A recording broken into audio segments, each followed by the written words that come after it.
चलिए दोस्तों, एक बार फिर से स्वागत है आप सभी का हमारे YouTube चैनल में। और वे फास्ट स्टडी आप सभी के लिए आज फिर से एक और सीरीज़ लेकर आया है, संयोजन के सिद्धांत। देखिए दोस्तों, इससे पहले मैंने बात की थी हमारा जो सीजन चल रहा है, यानी कि हमारी भारतीय चित्रकला की शुरुआत की बात हमने की थी। और इसमें आज हमारा ये लास्ट टॉपिक होगा, संयोजन का सिद्धांत। इसके बाद हम कुछ क्वेश्चनों की बात करेंगे, इनसे रिलेटिव जो क्वेश्चन होंगे उनके बारे में हम बात करेंगे, वो भी हम आपको बताएंगे। लास्ट टाइम हमने पढ़ा था, इससे पहले आपको मैंने बताया था तान, पोत और अंतराल के बारे में। ठीक है, आपको पता होगा अंतराल के बारे में हमने पढ़ा था। आज हम करेंगे शुरुआत संयोजन के सिद्धांत की, तो ज़्यादा समय न लेते हुए स्टार्ट कर लेते हैं। देखिए, कह रहा है यहाँ पे, एक एक पॉइंट अच्छे से समझिएगा। कह रहा है कि संयोजन का शाब्दिक अर्थ होता है जोड़ना। ठीक है, जोड़ने से होता है, यानी कि जो संयोजन है उसका अर्थ है आपका जोड़ना। किस प्रकार से जोड़ने हैं बताते हैं। जिसमें कला के तत्वों को जोड़ा जाता है।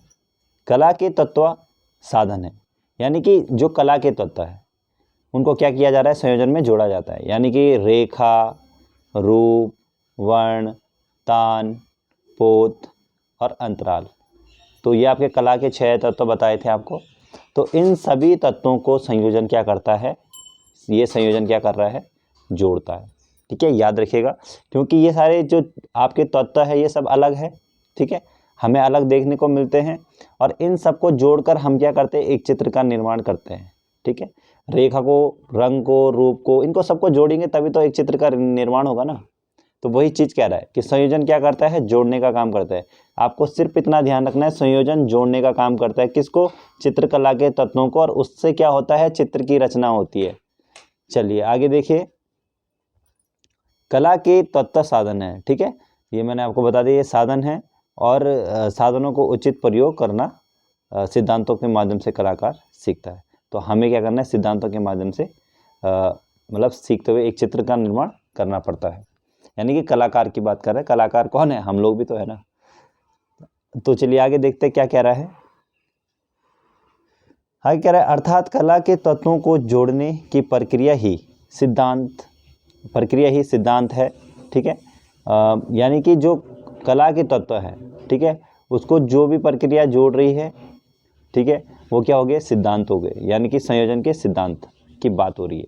ठीक है, आगे कह रहा है कि किसी भी कलाकृति का मूल्यांकन करने में संयोजन के सिद्धांतों को ही आधार माना जाता है।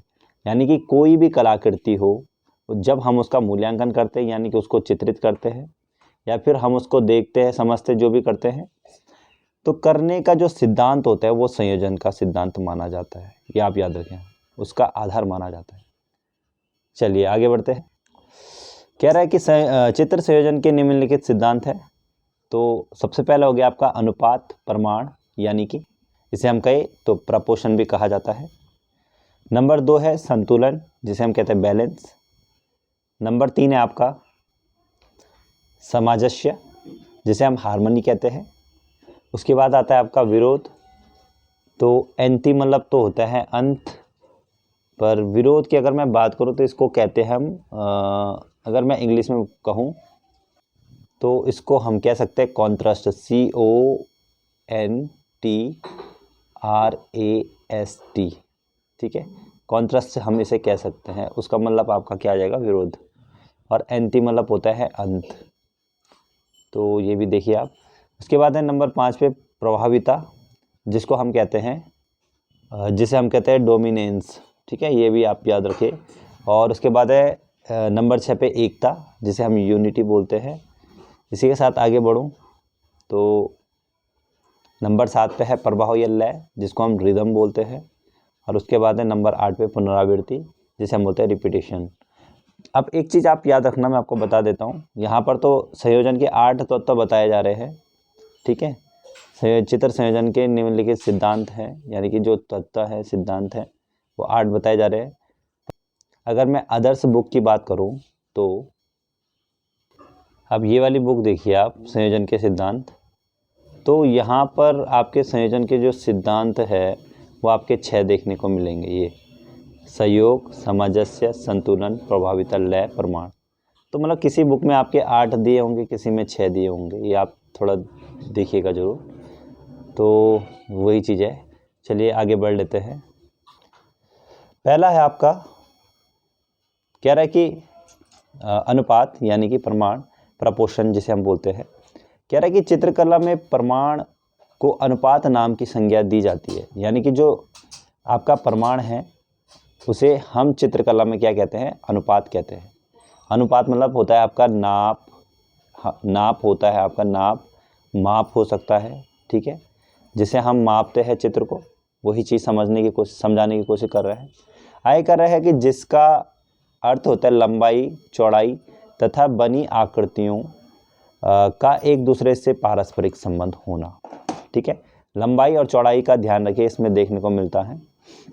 इसी के साथ आगे बढ़े, कह रहा है कि इसे संबद्धता का सिद्धांत यानी कि लॉ ऑफ रिलेशनशिप भी कहा जाता है, ठीक है। संबद्धता का सिद्धांत किसे कहते हैं? हम अनुपात को कहते हैं, ये भी आप याद रखिए। आगे कह रहा है भारतीय चित्रकला शारीरिक संरचना, ठीक है, थोड़ा साफ नहीं है, मैं बता लेता हूँ, आप नोट कर लीजिएगा। शारीरिक संरचना में ताल को एक मापक बनाया गया है। यहाँ पे ताल है ये, ठीक है।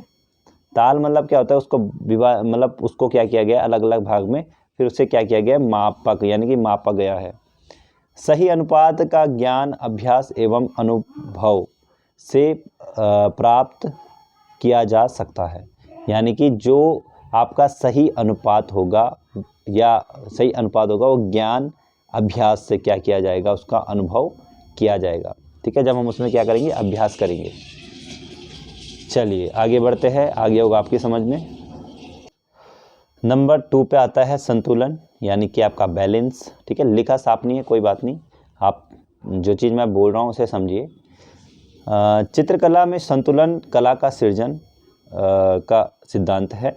यानी कि जो चित्रकला है उसमें हमारा जो संतुलन क्या भाग निभाता है या क्या दिखाता है, तो वो है आपका कला का सृजन, ठीक है, सृजन करता है, सृजन का सिद्धांत है, जिसमें सभी तत्व इस प्रकार व्यवस्थित हो कि उनका भार पूरे चित्रकला पर समुचित रूप से विघटित हो। यानी कि देखिए हमने कोई भी चित्र बनाया है, ठीक है, ध्यान से देखिएगा, तो कोई भी चित्र बनाएंगे तो वो चित्र क्या होना चाहिए, व्यवस्थित होना चाहिए। व्यवस्थित मतलब संतुलन होना चाहिए, ठीक है। व्यवस्थित अगर वो चित्र नहीं होगा तो भाई वो चित्र क्या होगा, आपका बेकार लगेगा, उसकी तरफ जो दर्शक होगा उसका मन आकर्षित नहीं होगा, ये आप याद रखना। अगर चित्रकला में हमने क्या करना है, संतुलन में हमें ये देखना है कि हमारा चित्र संतुलन है या नहीं है, कहीं पर चित्र आकृति टेढ़ी तो नहीं हो गए, कोई रेखा हमने गलत तो नहीं मारा। जैसे हम मकान बनाता हूँ ना, तो मकान में क्या होता है, ये चीज़ पोर्शन ये आती है, ये आता है, ये आता है, फिर ये मकान आपका ऐसे तैयार होता है। तो ये कहीं गलत तो नहीं गया, इसका जो पोर्शन है वो ज़्यादा ऐसा तो नहीं हो गया है। तो कई चीज़ें होती हैं, मतलब हमें उसमें देखना पड़ता है। आकृतियाँ व्यवस्थित है या नहीं, जैसे इंसान बनाए कहीं उल्टा तो नहीं बना दिया है, तो वही चीज़ है, व्यवस्थित देखने को मिलनी चाहिए आकृतियाँ इसमें, है ना, तभी जाके हमारा जो चित्र होगा वो पूर्ण होगा। कह रहा है कि संतुलन के लिए तत्वों का भार जानना आवश्यक होता है। यानी कि संतुलन के लिए हमें तत्वों का भार यानी कि कला के जो तत्व है जिसका हमने प्रयोग किया है उसके भार को हमें जानना बहुत ज़रूरी है, ठीक है। जिसमें भार का अर्थ होता है दृष्टिगत भार से, यानी कि हमारी दृष्टि को क्या प्रभाव वो देना चाहता है, ठीक है। अब यहाँ पर देखते हैं कि क्या क्या सही होना चाहिए, यानी कि संतुलन में हमें क्या क्या देखना है। तो रेखा संतुलन, ठीक है, रेखा संतुलन होनी चाहिए। आकृति हो गई आपकी, ठीक है, आकृति संतुलन। उसके बाद वर्ण संतुलन होना चाहिए, यानी कि रंग की बात कर रहा है, सही ढंग से हमें लगाने हैं, तभी जाके हमारा चित्र जो होगा सुंदर देखने को मिलेगा। तान संतुलन होना चाहिए, यानी कि टोन, ठीक है, जो आपकी तीनों टोन है, लाइट, मिडिल और डार्क, ठीक है, तीनों टोन आपकी सही होनी चाहिए। और परिप्रेक्ष्य संतुलन होना चाहिए। देखिए पर्सपेक्टिव में क्या होता है, परिप्रेक्ष्य, इसमें क्या होता है, दो प्रकार के परिप्रेक्ष्य होते हैं, याद रखना। एक होता है आपका रेखीय परिप्रेक्ष्य, ठीक है, दूसरा होता है वातावरणीय परिप्रेक्ष्य। तो इसमें क्या देखने को मिलता है, मैं सिंपल परिप्रेक्ष्य बता देता हूँ, बाकी इसके बारे में मैं आपको बाद में बता दूंगा। देखो परिप्रेक्ष्य में क्या होता है, जो दूर की वस्तुएं होती है वो छोटी होती है, ठीक है, अब हमने यहाँ पर मकान बनाना है नज़दीक में, मेन आकृति जो हमारी सक्रिय आकृति है वो हमारा मकान है, तो भाई मकान थोड़ा बड़ा आना चाहिए, जो उसके पीछे की वस्तुएं आएंगी वो क्या आएंगी, पेड़ वगैरह छोटा आना चाहिए, ठीक है। जो हमने पेड़ बनाए वो छोटे आने चाहिए, ठीक है। पहाड़ हो गया, ठीक है। अब ऐसा थोड़ी ना मकान से बड़ा आपका पहाड़ बन जाएगा, तो छोटा छोटा आना चाहिए। मेन आकृति हमारी अगर मकान है या जो उसके पीछे पेड़ है, तो हम पेड़ को इतना बड़ा नहीं बना सकते, क्योंकि हमारा जो हमने जो चित्र बनाना है वो संतुलन बनाना है, हमें बैलेंस करना है अपने चित्र को, तो ये होना चाहिए। अगर पेड़ पीछे का बड़ा आ जाता है तो भाई हमारा जो चित्र होगा वो अनबैलेंस हो जाएगा, ठीक है। इस बात को आप याद रखना। अब जैसे हम कोई लैंडस्केप बना रहे तो दूर से हमने मकान इतना बना दिया, तो जो इसकी आकृति होगी वो इतनी बड़ी आकृति थोड़ी ना होनी चाहिए, फिर मतलब जो मनुष्य वगैरह बना रहा हूँ उसकी आकृति आपकी और छोटी यहाँ पर इस प्रकार से होनी चाहिए कि हाँ ये काम कर रहा है। अगर इस हिसाब से मकान है तो इससे भी छोटी होनी चाहिए पहले, तो ये चीज़ आ जाती है बैलेंस में, ठीक है। चलिए, आई होप कि आपको समझ में आ गया होगा। देखिए कह रहा है कि कलाकृति में संतुलन दृष्टिभार की तरीके दो हो सकते हैं, ठीक है। दो भागों में बांटा जा सकता है। नंबर 1 आता है आपका सममित संतुलन यानी कि सिमेट्रिकल, और नंबर 2 आ जाता है आपका असीमित संतुलन, जिसे हम कहते हैं असिमेट्रिकल बैलेंस। यानी कि वही सिमेट्रिकल में वही आएंगे जो बैलेंस हुआ है चित्र, और असिमेट्रिक में वो होगा कि अब अनबैलेंस जो मतलब चित्र है, ठीक है। ये आप याद रखिएगा। चलिए आगे बढ़ते हैं। अगला है आपका प्रभाविता डोमिनेंस, यानी कि इसके बारे में हम बताएं तो ये सेम आपकी सक्रिय आकृति और सहायक आकृति की तरह देखने को मिलता है।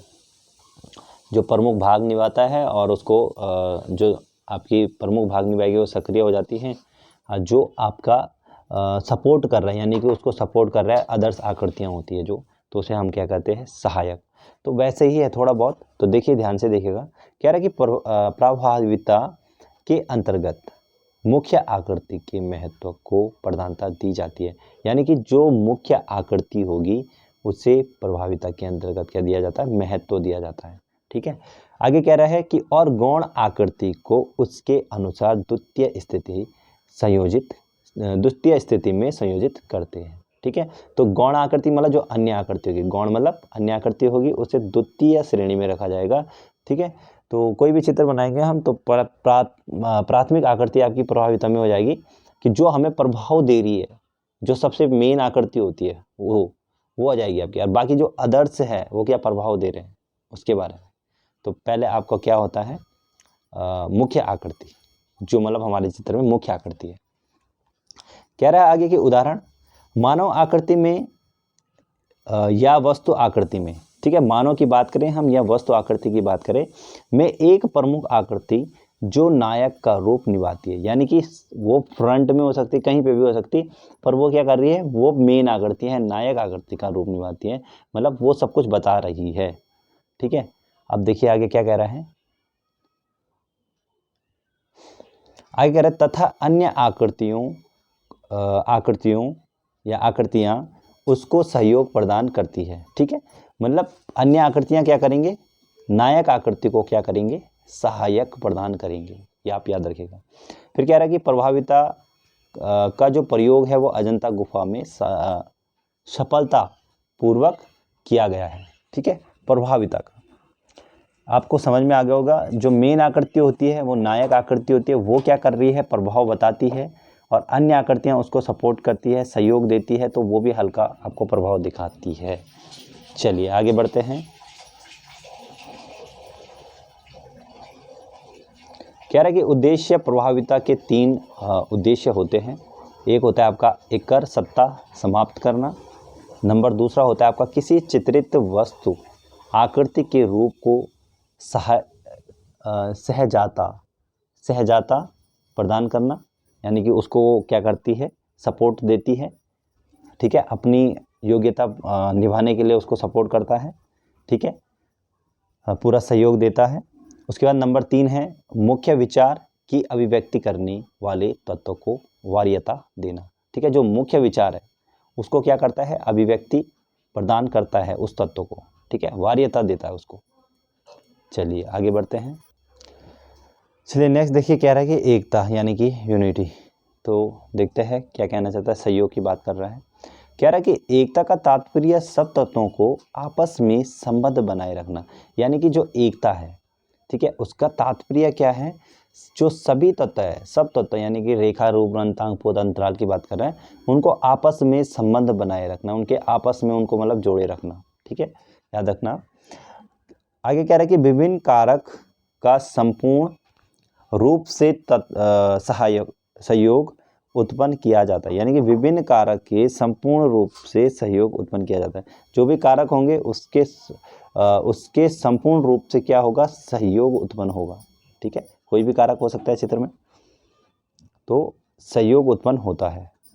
आगे क्या कह रहा है देखिए, कह रहा है कि किसी चित्र के संपूर्ण प्रभाव में जब एक ही भाव उत्पन्न होता है, यानी कि एक ही भाव जब उत्पन्न होगा, ठीक है, संपूर्ण प्रभाव में, यानी कि कोई भी चित्र है उसमें संपूर्ण प्रभाव, यानी कोई प्रभाव देखने को मिलेगा, मतलब चित्र का जो संपूर्ण प्रभाव होगा, और उसमें जब एक ही भाव उत्पन्न होता है, यानी कि वो चित्र क्या दिखाना चाह रहा है, ठीक है, तो वहाँ पर चित्र में क्या होता है, एकता उत्पन्न होती है, ठीक है। कह रहा है कि जैसे सक्रिय वस्तु को अन्य सहायक वस्तुएं सहयोग प्रदान करें, ठीक है, सक्रिय वस्तु यानी कि मैंने आपको सक्रिय आकृति बताई है, उसी की बात कर रहा है, वस्तु यानी कि आकृति क्या करे, सक्रिय वस्तु को क्या करे, जो अन्य सहायक वस्तुएं, यानी कि सहायक मतलब जो अदर्स है, ठीक है, वो क्या करे, वो यहाँ पर सहयोग प्रदान करे।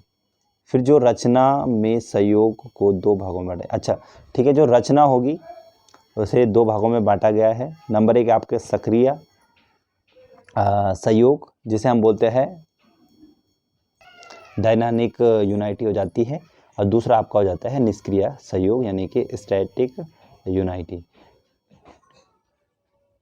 सॉरी यूनिटी नहीं, यूनिटी, ठीक है, तो यूनिटी मतलब होता है आपका सहयोग, तो ये हो जाता है। अब ये एक चीज़ आप याद रखना कि सक्रिय आकृति और सहयोग आकृति के बारे में मैंने आपको बताया, तो जो आपका चित्र होता है, एक बार फिर बता लेता हूँ, यानी कि जो आपका चित्र होता है उसमें जो मेन पार्ट्स, जो मेन होगा वो आपका होता है सक्रिय, ठीक है, वो आपका क्या होता है, सक्रिय होता है, और जो यहाँ अदर्स जो चित्र बने होंगे ना, वो आपके सहायक हो जाएंगे। अब ये क्या करते हैं, इस आकृति को क्या करते हैं, प्रभाव देते हैं, ठीक है, याद रखना। चलिए आगे बढ़ते हैं। आगे कह रहा है कि किसी चित्र में एकता, ठीक है, एकता सहयोग, किसी चित्र में जो एकता है, सहयोग विभिन्न तत्वों से हो सकती है, आपकी रेखा से हो सकती है, आकृति से हो सकती है, ठीक है, उसके बाद आपका तान से हो सकती है, वयन यानी कि पोत से हो सकती है, अंतराल से हो सकती है, तो किसी से भी हो सकती है इनमें से। अब देखिए यहाँ पे कह रहा है कि कला संयोजन में एकता का अर्थ है जहाँ एकता है वहीं संयोजन है, यानी कि जहाँ पर एकता होगी वहीं पर संयोजन भी होगा। संयोजन के सिद्धांत भी देखने को मिलेगा, मतलब किसका, तत्वों का संयोजन भी देखने को मिलेगा चित्र में। जहाँ एकता नहीं होगी वहाँ पर संयोजन शब्द का प्रयोग भी नहीं होगा, यानी कि वहाँ पर आपका कोई संयोजन का सिद्धांत नहीं लगेगा फिर, अगर एकता नहीं है उसमें, ठीक है। फिर आगे कह रहा है कि संयोजन का उद्देश्य आकृति में एकता सुव्यवस्थित ढंग से होना चाहिए, ठीक है, सुव्यवस्थित ढंग से होना चाहिए, तभी जाके आपका संयोजन होगा। ये आप पॉइंट को याद रखिएगा, ठीक है। तो मतलब लगा लो कि आपका जो एकता है तो उसका कितना बड़ा मान्यता है यहाँ पे, ये भी समझ सकते हो आप। अगला देखिए प्रभाव, लय यानी कि रिदम। तो कह रहा है कि भारतीय चित्रकला में अलंकरण की प्राचीन विधि लय, ठीक है, भारतीय चित्रण में अलंकरण की प्राचीन विधि आएगी, जब प्राचीन विधि की बात आ जाएगी तो लय आ जाएगा, ठीक है। और जब वो आता है कि कला, भारतीय कला,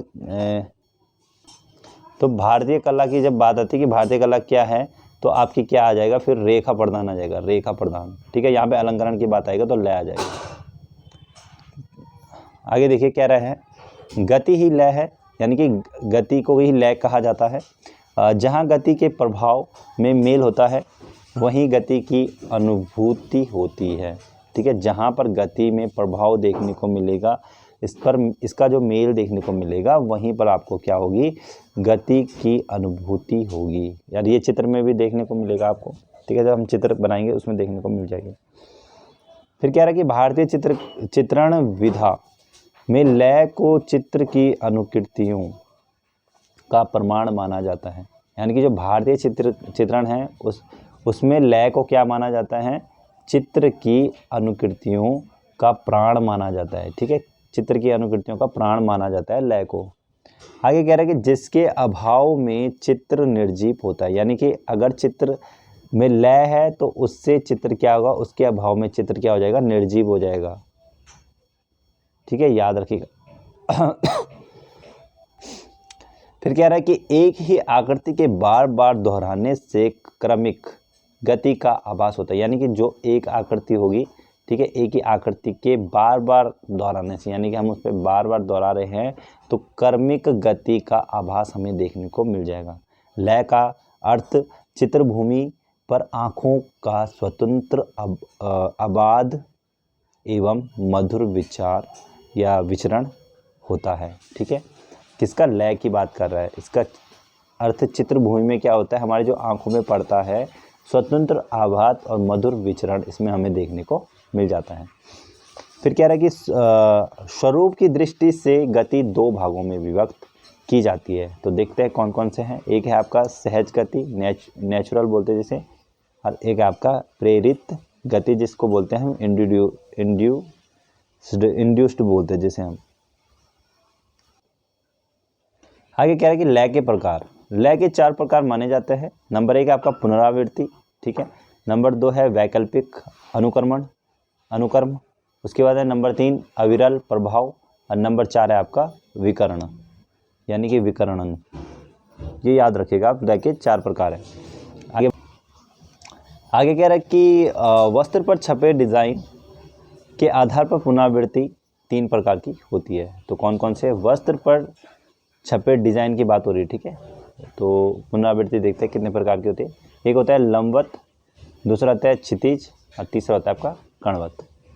तो लंब में भी होगा, क्षितिज में भी होगा पड़ा हुआ, और कणवत भी होगा, ठीक है। आगे कह रहा है वैकल्पिक अनुकर्म 2 प्रकार के होते हैं, ठीक है। नंबर 1 है जटिल और दूसरा होता है आपका स्पष्ट। ये दोनों प्रकार से आपको देखने को मिल जाएगा। कह रहा है कि पुनरावृत्ति यानी कि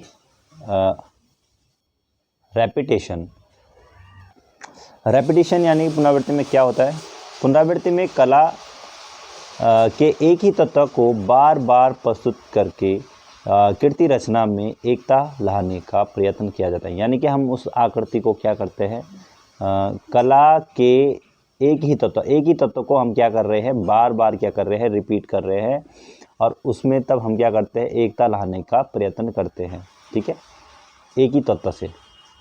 फिर कह रहा है कि पुनरावृत्ति में कला के तत्वों का पुनरावृत्ति किया जाता है। यानी कि जो कला के तत्व है उसमें से किसी का भी किया जा सकता है पुनरावृत्ति में, ठीक है, प्रयोग।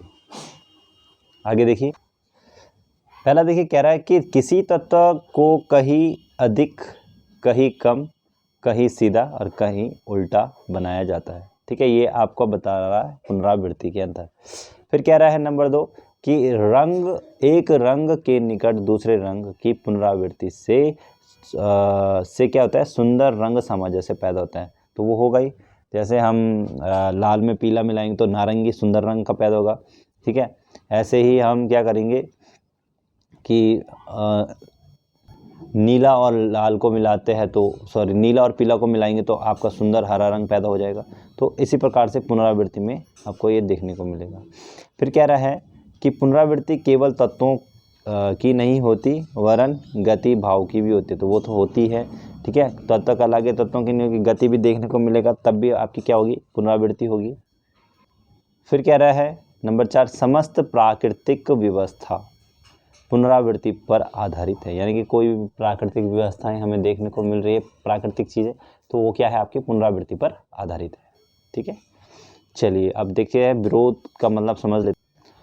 तो विरोध यानी कॉन्ट्रास्ट का मतलब क्या है।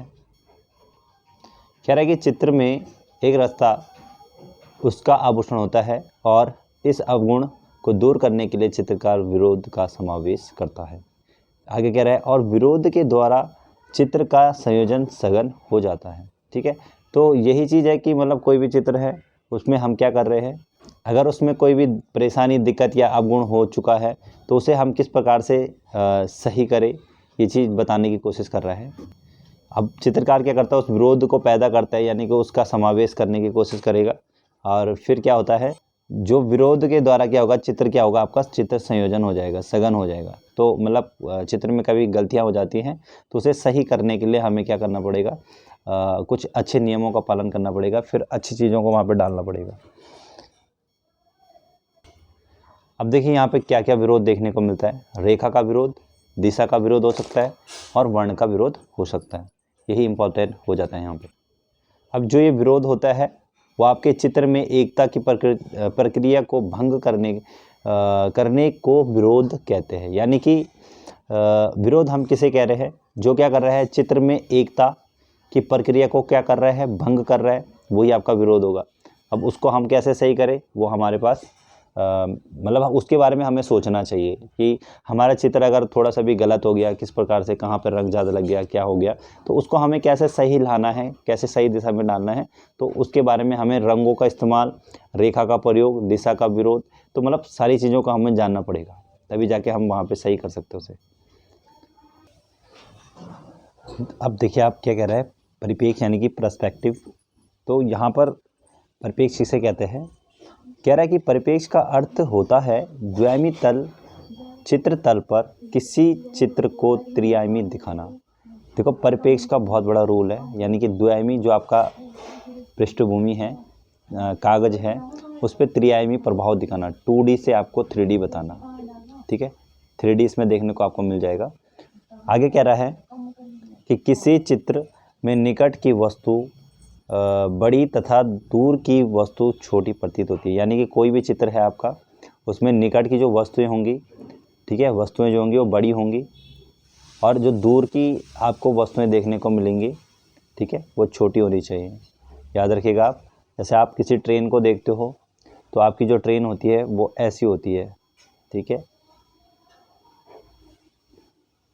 यहाँ से आता है, ये कॉलम रहते हैं उसके। तो जो ये निकट की वस्तु होगी, ये वाला पोर्शन, तो ये आपका बड़ा होगा। ठीक है, और जो ये दूर का पोर्शन आपको ये देखने को मिलेगा, छोटा होगा। ठीक है, पर जब नज़दीक नज़दीक आती है तो ये एक सेम जैसा लगने लग जाता है, बड़ा, ये चीज़ होती है। तो ऐसे ही आप कोई भी चीज़ें ले लो, तो जो पहाड़ ले लिया हमने, तो मैंने बताया था आपको, जो पेड़ आपको देखने को मिलेंगे वो छोटे देखने को मिलेंगे, बड़ा जो आपकी नज़दीक वाला जो पेड़ होगा तो वो आपका बहुत बड़ा होगा। ठीक है, ये याद रखना आप।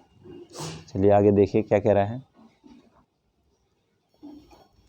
कह रहा है कि किसी स्थापत्य कला में पास की इमारतें बड़ी तथा पीछे की इमारतें छोटी होती है। देखो कोई भी स्थापत्य यानी कोई भवन ले लिया आपने, तो वो क्या होगा, उसका जो पास का भवन होगा, इमारत होगा, तो वो बड़ा होगा, और जो पीछे का जो इमारत होगा या भवन होगा वो क्या होगा, छोटा होगा, होना चाहिए। जैसे आपकी यहाँ पे बता रहा है रेल की पटरी। ठीक है, इसके 2 भेद है। ठीक है, इसके 2 भेद है, कौन कौन से है, सबसे पहला है आपका रेखीय परिप्रेक्ष्य, जिसे हम बोलते हैं लाइनर पर्सपेक्टिव। दूसरा है आपका वातावरणीय यानी कि एरियल पर्सपेक्टिव बोलते हैं। तो रेखीय परिप्रेक्ष्य किसे कहेंगे हम, जैसे अभी मैंने रेलगाड़ी की बात की तो रेखीय में आ जाएगा।